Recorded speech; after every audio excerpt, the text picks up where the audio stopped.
इस बार बीजेपी को बहुत उम्मीद है और उस उम्मीद की वजह है चंपई सोरेन। तो चंपई सोरेन जो पहले झारखंड मुक्ति मोर्चा में थे, सीता सोरेन भी, मतलब चंपई को टाइगर ऑफ वो उस इलाके का उनको टाइगर बोलते हैं। बीजेपी के जो पिछले 10 सालों का जो सेंट्रल रूल है उसमें कुछ ऐसे रूल हैं, कुछ ऐसे कानून बनाए गए हैं जो कि माइनिंग को बढ़ावा देते हैं, तो जो आदिवासियों को पसंद नहीं है। मुझे लगता है हेमंत सोरेन की पार्टी बीजेपी से ज्यादा सीटें वो जीत लाएगी, लेकिन बीजेपी पिछले बार से बेटर करेगी, ये मुझे पूरी उम्मीद है। पूरी उम्मीद है। झारखंड में पहले चरण का चुनाव हो रहा है। 43 सीटों पर इस वक्त वोटिंग हो रही है और ये जो 43 सीटें हैं ये बेहद महत्वपूर्ण हैं। जो इन 43 सीटों में से ज्यादा से ज्यादा सीटें जीतेगा वो झारखंड में सरकार बना सकता है। इस तरीके के गुणागणित लगाए जा रहे हैं और ये तमाम झारखंड की बात करेंगे, वहां पर किस तरीके से आज किन इलाकों में कौन आगे है, बातचीत करेंगे। डिस्ट्रिक्ट में मेरे साथ बातचीत करने के लिए तनवीर आजम सर हैं, इंडिया.com के संपादक।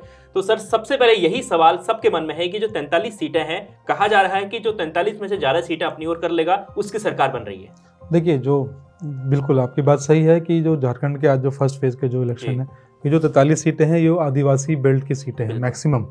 और जैसा सब जानते हैं कि झारखंड एक मतलब आदिवासी राज्य ही एक तरह से है। पहले बिहार में था, फिर अटल बिहारी वाजपेयी के ज़माने में 96 में 96 में वो अलग होकर एक अलग राज्य बना।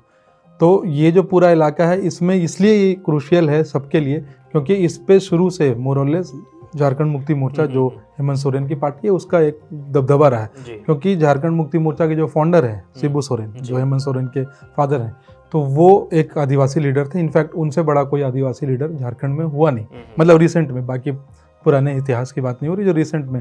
और झारखंड को एक अलग राज्य बनाने का जो पूरा आंदोलन था उसमें उनका हाथ है। तो ये इस बार जो बीजेपी जो वहाँ से उम्मीद कर रही है, बीजेपी ने हिस्टोरिकली इस इलाके में कभी बहुत अच्छा परफॉर्म नहीं किया है, लोकसभा में भी नहीं और विधानसभा में भी नहीं। इस बार बीजेपी को बहुत उम्मीद है और उस उम्मीद की वजह है चंपई सोरेन। तो चंपई सोरेन जो पहले झारखंड मुक्ति मोर्चा में थे, सीता सोरेन भी, मतलब चंपई को टाइगर ऑफ वो उस इलाके का उनको टाइगर बोलते हैं।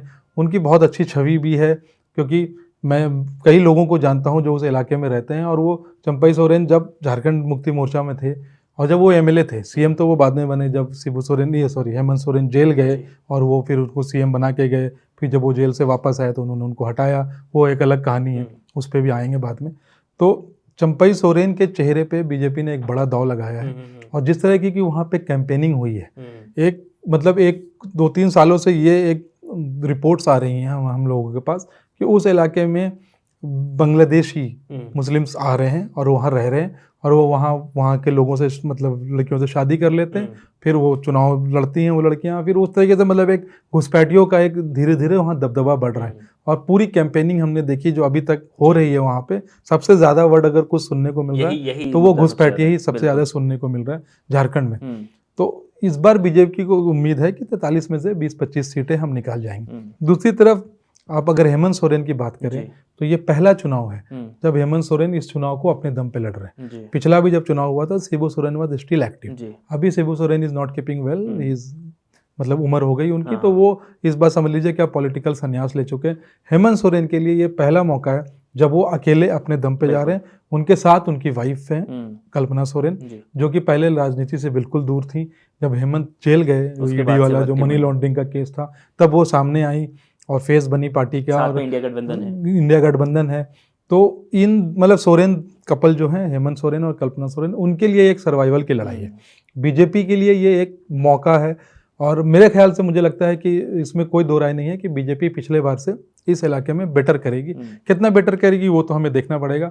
वोटिंग की जो बात है तो सुबह वोटिंग शुरू हुई है, अभी 11 बजे तक जो हमारे पास ये था कि भाई ठीक ठाक वोटिंग हो रही है, तकरीबन 25% से ऊपर की वोटिंग हो चुकी है। कांग्रेस का थोड़ा बहुत स्टेक है इसमें, बहुत ज़्यादा इन इलाकों में कांग्रेस का बहुत ज़्यादा स्टेक नहीं है, आरजेडी का भी बहुत ज़्यादा स्टेक नहीं है। It's a direct fight between JMM and BJP, but I think JMM still has a little edge. अगर वो लास्ट टाइम की तरह अच्छा परफॉर्म करते हैं तो फिर बीजेपी के लिए मौका नहीं है। बिल्कुल सर, इन सब के बीच में जिस तरीके से बातचीत हो रही है बांग्लादेशी घुसपैठियों की, लगातार वहां पर हम लोग लगातार चर्चा हो रही है, खबरों में भी ये चल रहा है। लेकिन एक मुद्दा ये है कि लगातार कांग्रेस और जेएमएम ये वहां पर ये मुद्दा बनाने की कोशिश कर रही है कि आदिवासी जो इलाके हैं वहां पर जंगल, जमीन, नदियां, वहां की जो भूमि है उसको लगातार उसका शोषण किया जा रहा है, उसको उनको छीनने की कोशिश की जा रही है। वो लगातार बीजेपी पर इस तरह के आरोप लगा रहे हैं कि अगर बीजेपी आती है तो ये सब कुछ आपसे छिन जाएगा। तो इससे कितना प्रभाव पड़ने वाला है, क्योंकि आदिवासी इलाकों को खास खासतौर पर जंगल जमीन को लेकर तो उनका बहुत ज्यादा इससे प्रभाव पड़ता है। और ये हकीकत है कि देखिए, क्योंकि जो जिस तरीके से हम लोग डेवलप कर रहे हैं, एक कंट्री जब डेवलप करती है तो उसमें बहुत सारे चेंजेस आते हैं, और जो सबसे पहला जो कैजुअलिटी है वो होती है इन्वायरमेंट, पेड़ पौधे। माइनिंग एक बहुत बड़ी प्रॉब्लम है। माइनिंग अगर लीगल वे में हो रही है तब तो कोई दिक्कत नहीं, लेकिन जो इलीगल माइनिंग है, जो कि झारखंड में बहुत ज़्यादा होती है, कोयले की बहुत ज़्यादा इलीगल माइनिंग होती है, रेत की बहुत ज़्यादा इलीगल माइनिंग होती है। फिर ये जो जंगल है वहाँ पे तेंदू के जो लीव होते हैं जिनसे ये बीड़ी वगैरह बनते हैं, इनके भी बहुत सारे इलीगल काम यहाँ पे होते हैं। बीजेपी के जो पिछले 10 सालों का जो सेंट्रल रूल है उसमें कुछ ऐसे रूल हैं, कुछ ऐसे कानून बनाए गए हैं जो कि माइनिंग को बढ़ावा देते हैं, तो जो आदिवासियों को पसंद नहीं है। तो उसको एक अपोजिशन ने एक मुद्दा बना रखा है कि अगर आप इनको लाएंगे तो ये आपके सारे जो ये जितने भी यहाँ पे मिनरल्स हैं ये सब किसी कॉर्पोरेट को दे देंगे और वो उनसे अमीर हैं और अमीर बन जाएंगे और आपके पास कुछ नहीं बचेगा। हम लोग इलाके को इस तरीके से देखते हैं कि यहाँ पे लोहे का भंडार है या यहाँ पे कोयले का भंडार है, लेकिन आदिवासी लोग इन इलाकों को अपनी मतलब भगवान की तरह पूछते हैं, तो वो पेड़ों को भी उसी तरीके से पूछते हैं। तो वो एक थोड़ा सा इमोशनली है, emotional connect. Of course Hemant Soren का एज था इसमें, लेकिन चंपई सोरेन के आने के बाद बीजेपी को एक एंट्री मिल गई है, क्योंकि उनके पास अब एक ट्राइबल लीडर है, उसी परिवार का है। जो चंपई सोरेन हैं वो शिबू सोरेन के साथ कई साल तक रहे, उनके साथ बिल्कुल मिलके इस पूरे आंदोलन का हिस्सा रहे। हालांकि बीजेपी के पास पहले भी बाबूलाल मरांडी और अलग अलग ट्राइबल लीडर थे, लेकिन किसी का कद इतना बड़ा नहीं हो रहा था जितना चंपई सोरेन का है। तो देखना पड़ेगा कि कितना, क्योंकि चंपई जेएमएम से आए हैं, कैंपेनिंग में जिस तरीके से बातें हो रही हैं, जिस तरीके से अमित शाह उनको आगे कर रहे हैं, तो उनसे लगता है कि उन्होंने एक दाव लगाया है कि भाई हम इस बार चंपई सोरेन की मदद से जो आदिवासियों वाला जो किला है उसको भेद पाएंगे। सर, हमने बहुत बार देखा है कि बहुत सारे नेता ऐसे होते हैं कि वो जिस पार्टी में रहते हैं उस पार्टी के मुद्दे, उस पार्टी की जो बातचीत वाइब जो मैच करती है उसकी वजह से वो बहुत बड़े नेता बन जाते हैं, लेकिन जब वो पार्टी बदलते हैं तो उतना कुछ फायदा नहीं हो पाता। हमने चाहे हम अमरिंदर सिंह की बात करें, ऐसे हमने बहुत सारे हमारे पास एग्जाम्पल हैं। बीजेपी के पास बहुत सारे नेता दूसरी पार्टी से गए हैं और मैं ये कह सकता हूँ कि उनमें से कोई भी बड़ा नहीं बना है जी, कोई फायदा हुआ किसी को, कोई ऐसा फायदा नहीं हुआ। हाँ ठीक है, एक सीट मिल गई, एक मंत्रालय मिल गया, वो कांग्रेस में और अन्य पार्टियों में भी थे तो वहाँ भी उनकी वो थी, एक सीट मिल जाती थी, एक मंत्रालय, लेकिन कोई ऐसा कद्दावर बीजेपी का लीडर बनकर नहीं खड़ा हुआ।